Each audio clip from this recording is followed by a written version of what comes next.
Ever since I first slept in a bivvy on my first bikepacking trip, I knew I wanted a tent someday. Now, bivvies are great for their simplicity and compact size, but I've never loved sleeping in them. So, faced with a bikepacking trip in potentially bad weather, I spent a ton of money on a bikepacking-specific tent, and other bikepackers might want to do the same. But what makes a tent bikepacking-specific? Well, let's go to the table and check it out. And this is the tent in question. It is the Big Agnes Copper Spur HV UL1 Bikepack Edition.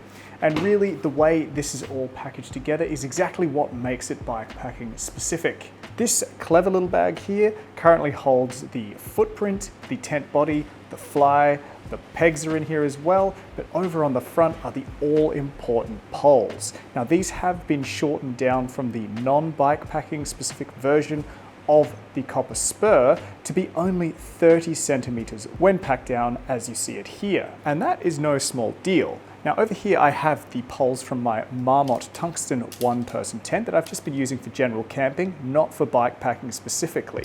But it shows you these are over 50 centimeters wide compared to the Copper Spur Bikepacking Edition. Now, with everything stuffed into this bag, you can actually strap it directly to your handlebars and it'll go quite easily onto bars that are as narrow as 46 centimeters without really interfering with your sort of controls, your levers, and that sort of thing.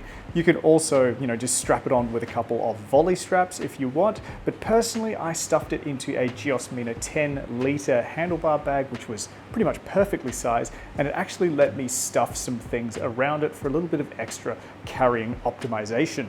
Now, you don't have to carry everything in this bag, obviously, and there are a couple of little imperfections with it. For starters, the way they've sort of offset these straps here just means that this little external bag on the outside can just sort of sit a little bit awkwardly.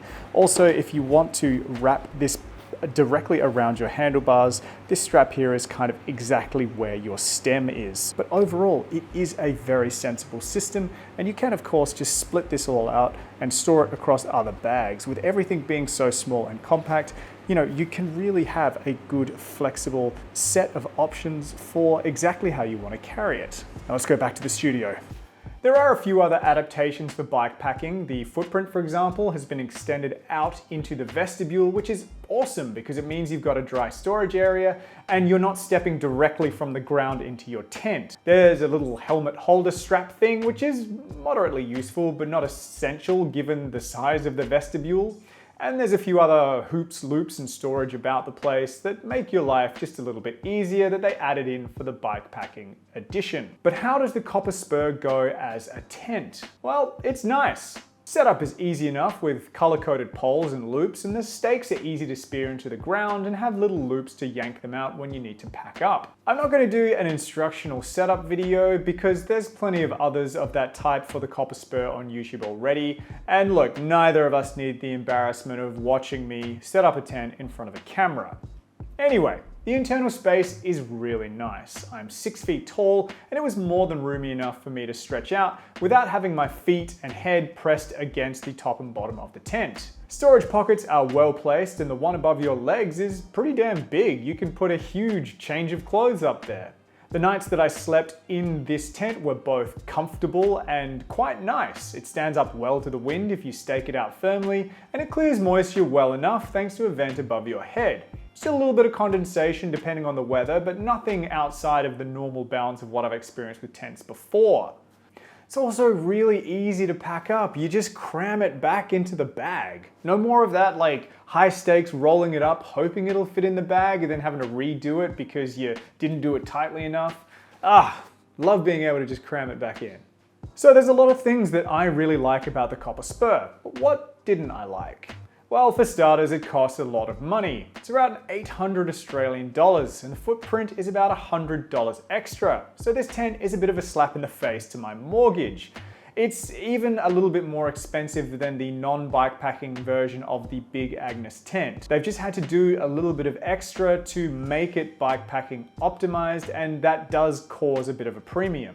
Next, there are a few compromises to make it small and light, and this is something that's common to most small and light tents. The zippers are tiny and you have to open them quite slowly, otherwise you risk catching them on things, especially when you're going in and out of the fly. If you drag them too quickly, they just jam up, and that can be a real pain in the butt.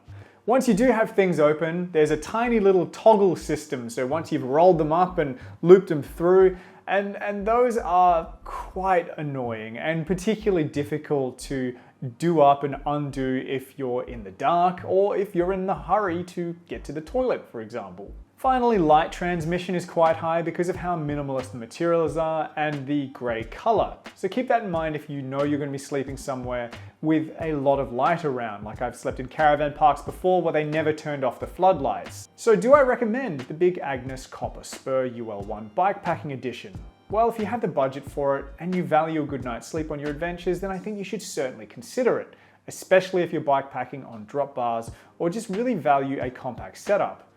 Big Agnes has packaged the Copper Spur really well, and that goes a long way to justify the premium over both the other Big Agnes tents and the other alternatives in the market. And there's no escaping the fact that you can find cheaper tents out there, even if you're just willing to get one that is about the same weight but isn't quite packaged as small. You can save hundreds of dollars on that. I'm quite a big fan of investing in good sleep when you're bikepacking, and I don't regret spending the money on this tent. But given the expense, I definitely need to use it quite a few more times to justify it.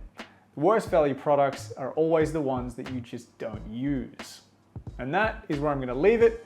If you're a bikepacker who sleeps in a tent, then drop your recommendations in the comments section below so everyone can have a look at all the options. Thank you so much for joining me as always. Don't forget to ride safe, stay healthy, importantly, sleep well, and I'll see you next time.